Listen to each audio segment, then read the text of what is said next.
अस्सलामुअलैकुम, मैं हूं इरफान समूर। पाकिस्तान तहरीक इंसाफ को बल्ला वापस मिल चुका है। उसके लिए पीटीआई के लोगों को सबसे पहले तो बहुत मुबारक हो। और पीटीआई को बल्ला वापस मिलते ही पीटीआई के वकला ने लंका ढा दी है। चीफ इलेक्शन कमिश्नर इस वक्त तौहीन अदालत में फंस चुके हैं। 4 बड़े इस्तीफों की खबर है मेरे पास, वो भी आज आपको बताऊंगा। आपको यह भी बताऊंगा कि एक पूरा इदारा इस वक्त रिस्क पर है और कुछ भी हो सकता है, कुछ से बड़ी और अनहोनी होने जा रही है, उस बारे में भी आपको बताऊंगा। और साथ में आपको यह भी बताऊंगा कि बल्ला मिलते ही नून लीग जो है वो इलेक्शन से भाग चुकी है।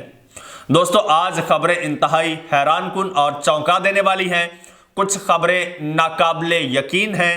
तमाम खबरें डिटेल के साथ आपके साथ शेयर करूंगा, लेकिन उससे पहले नए आने वाले दोस्तों से गुजारिश है कि वो हमारे साथ जुड़ जाएं, क्योंकि जो मेन स्ट्रीम मीडिया है वो इस वक्त जिस तरह की खबरें दे रहा है वो तो आपको पता है। दूसरी जानिब ये लोग इस वक्त बारीक वारदातें डालने की कोशिश कर रहे हैं और हमारी कोशिश होती है कि वो तमाम बारीक वारदातें हम अपने इस चैनल के थ्रू एक्सपोज करें और आपके साथ शेयर करें। इसलिए आपके लिए ज़रूरी है कि आप हमारे साथ जुड़ जाएं, इस चैनल को सब्सक्राइब कर लें, बेल आइकन पर क्लिक कर दें और फेसबुक पेज को भी फॉलो ज़रूर कर लें। दोस्तों, पीटीआई को बल्ला मिल चुका है और बल्ला मिलते ही वकला जो है, ये सारा क्रेडिट पीटीआई के वकला को जाता है, जिन्हें मीडिया पर दिन रात तनकीद का सामना करना पड़ता है, लेकिन ग्राउंड पर जिस तरह से वो फाइट कर रहे हैं उसकी मिसाल नहीं मिलती। अब जनाब, हुआ कुछ यूं है कि पाकिस्तान तहरीक इंसाफ बल्ले के निशान के लिए फाइट कर रही थी। पीटीआई के वकला, पेशावर हाई कोर्ट में केस चल रहा था। पहले एक जज ने पीटीआई का बल्ला बहाल किया, जब इलेक्शन कमीशन ने बल्ला ले लिया था बहाल किया, फिर दोबारा वो बल्ला जनाब वो फैसला वापस हुआ। उसके बाद फिर पीटीआई पेशावर हाई कोर्ट में गई और पेशावर हाई कोर्ट का बिलाखिर फैसला आया और बल्ला पीटीआई को दे दिया गया। जब बल्ला पीटीआई को दे दिया गया है तो हुआ कुछ यूं है कि अब जब मैं आपसे मुखातिब हूं तो कई घंटे गुजर चुके हैं, लेकिन ताहाल इलेक्शन कमीशन की बदनीयती देखिए कि उसने पीटीआई का बल्ले का निशान यानी इलेक्शन सिंबल जो है वो अपनी वेबसाइट पर पब्लिश नहीं किया है। ये मेरे पास, ये देखिए, ये symbols allotted to political parties, ये मेरे पास एक पूरी लिस्ट है, मैं आपको दिखा भी देता हूं। और ये देखिए, ये लिस्ट है, बड़ी लंबी चौड़ी लिस्ट है। हर पार्टी का जो इलेक्शन सिंबल है वो मौजूद है और मैंने ये पूरी लिस्ट पढ़ी है। तकरीबन 100 अल्लाह आपका भला करे 171 हैं टोटल इसमें जो पार्टीज हैं, लेकिन इसमें 173 हैं, जिनमें से 2 ने विड्रॉ भी किया है। 173 के निशानात मौजूद हैं, लेकिन पाकिस्तान तहरीक इंसाफ इस वक्त पाकिस्तान की सबसे बड़ी पार्टी, उसका इस इलेक्शन कमीशन की वेबसाइट पर बल्ले का निशान नहीं है।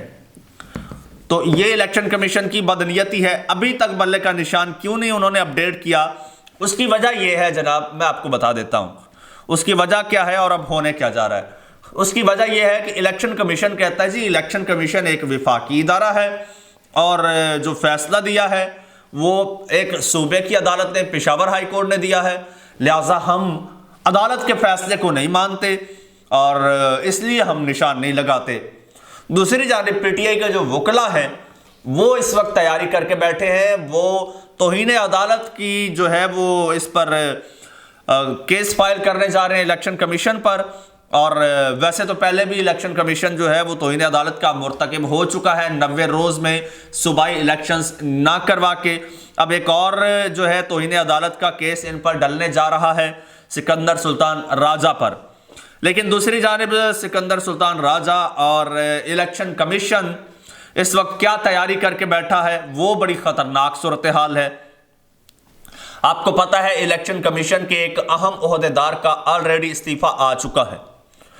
इस वक्त चीफ इलेक्शन कमिश्नर और मजीद 2 से 3 ओहदेदार जो हैं वो इस वक्त अपने इस्तीफे हाथों में लेकर स्टैंड बाय बैठे हैं और वो इंतजार कर रहे थे पाकिस्तान तहरीक इंसाफ के बल्ले का क्यों? क्योंकि जो प्लान है वो ये है कि इलेक्शन किसी सूरत नहीं करवाना, और अगर बल्ला होता है, अगर पीटीआई होती है इलेक्शन में, तो इलेक्शन किसी सूरत नहीं करवाना, क्योंकि पीटीआई को रोका नहीं जा सकता इलेक्शन में, पीटीआई जबरदस्ती जीत जाएगी।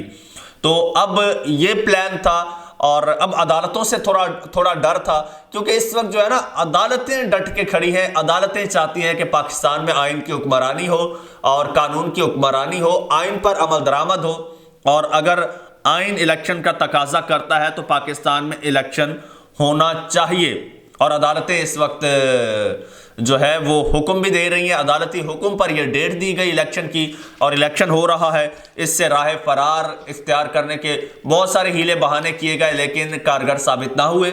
आपने देखा जिस तरह से सेनेट से करारदाद भी मंजूर हुई कि इलेक्शन मुलतवी किया जाए, लेकिन अदालत ने कहा कि इलेक्शन होगा और 8 फरवरी को ही होगा और गिवन डेट पर ही होगा।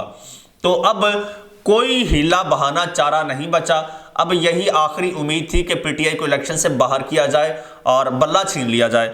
तो जनाब बिलाखिर अदालतों ने बल्ला दे दिया है, और अब उनको ये आइडिया उनको भी था कि अगर बल्ला पीटीआई को मिल जाता है तो फिर हमने क्या करना है।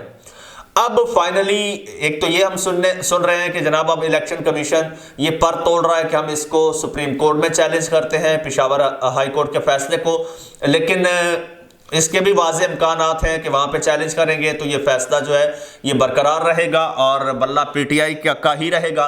अगर सुप्रीम कोर्ट से ये इलेक्शन कमीशन की जो पिटीशन है वो रिजेक्ट हो जाती है तो फिर तो कहीं नहीं जा सकते ना, फिर तो बल्ला पीटीआई का ही है। फिर जनाब अगला प्लान ये है, और ये सारा कुछ आज कल में हो जाएगा। अगला प्लान ये है कि फिर चीफ इलेक्शन कमिश्नर और 2-3 और लोग ये इस्तीफा दे देंगे। जब इस्तीफा दे देंगे तो पूरा इदारा ही फारिग हो जाएगा, पूरा इदारा खाली हो जाएगा, फिर कोई इलेक्शन करवाने वाला नहीं होगा। जब कोई इलेक्शन करवाने वाला नहीं होगा तो फिर इलेक्शन करवाएगा कौन? फिर चूंकि इस वक्त ना कोई इलेक्टेड हुकूमत है, ना कोई अपोजिशन लीडर है जिसकी मुशावरत से कोई नया चीफ इलेक्शन कमिश्नर तैनात किया जाए। तो जब चीफ इलेक्शन कमिश्नर ना हो, सेक्रेटरी इलेक्शन कमीशन ना हो और दूसरे बड़े अहदेदार ना हो, तो कौन लीड करेगा? एक्टिंग चीफ इलेक्शन कमिश्नर कौन होगा और कौन इलेक्शन करवाएगा? आइन इस बारे में मुकम्मल खामोश है, कोई गुंजाइश ही नहीं है। तो फिर एक लंबे अरसे के लिए इलेक्शन मुलतवी हो जाएगा, और तब तक मुलतवी हो जाएगा जब तक इमरान खान साहब को कुछ किया नहीं जा सकता या उनकी पॉपुलैरिटी को ख़त्म नहीं किया जा सकता। तब तक तो कम अज़ कम इलेक्शन करवाने का कोई ना इरादा नज़र आ रहा है, ना मूड नज़र आ रहा है। तो ये सारी सूरत हाल इस वक्त बनी हुई है, और साफ़ी डिफरेंट खबरें भी दे रहे हैं। ये भी खबरें आ रही हैं कि जो जैसे ही बल्ला बहाल हुआ है, अगर तो चीफ इलेक्शन कमिश्नर इस्तीफ़ा नहीं देते, अगर इलेक्शन कैंसिल नहीं होता, और ये सारा मामला जो है ये 15 जनवरी तक ये मामला क्लियर हो जाएगा। अगर पीटीआई को जो है जब अलॉट होने हैं सिंबल्स, ये सिंबल्स अलॉट होने हैं 13 जनवरी को। 13 जनवरी को अगर पीटीआई को सिंबल अलॉट होता है, 15 जनवरी तक ये चीज़ें, अब ये बड़ी मैनेज करने की कोशिश की गई कि पीटीआई को बल्ला ना मिले। अदालतों को बड़ा प्रेशराइज किया गया, लेकिन अदालतें जो है वो डट गई, पीटीआई को बल्ला मिला। अब 13 तारीख को इलेक्शन सिंबल्स अलॉट होने हैं। अभी एक और हमला होना है पीटीआई के बल्ले पे, और बल्ला अभी तक जो है वो लड़खड़ा रहा है। अगले हमले में पीटीआई बच गई। 13 जनवरी को इलेक्शन सिंबल अलॉट हो गया। अगर इलेक्शन सिंबल अलॉट हो गया तो फिर आपको इस्तीफे आते नजर आएंगे, फिर इलेक्शन मुलतवी हो जाएंगे और वो गैर मुअय्यना मुद्दत तक के लिए मुलतवी होंगे। और अगर नहीं होते तो फिर ब्यूरोक्रेसी जो है, फिर ब्यूरोक्रेसी इस्तीफे देने लग जाएगी। जो आरओज बनाए गए थे फिर वो इस्तीफे देने लग जाएंगे, वो फिर विड्रॉ करने लग जाएंगे। तो वो बोलेंगे हम इलेक्शंस नहीं करवा सकते, और वो कोई भी इल्ज़ाम लगा सकते हैं, कोई भी बहाना लगा सकते हैं कि जी हम महफूज नहीं है, या कुछ भी कह के।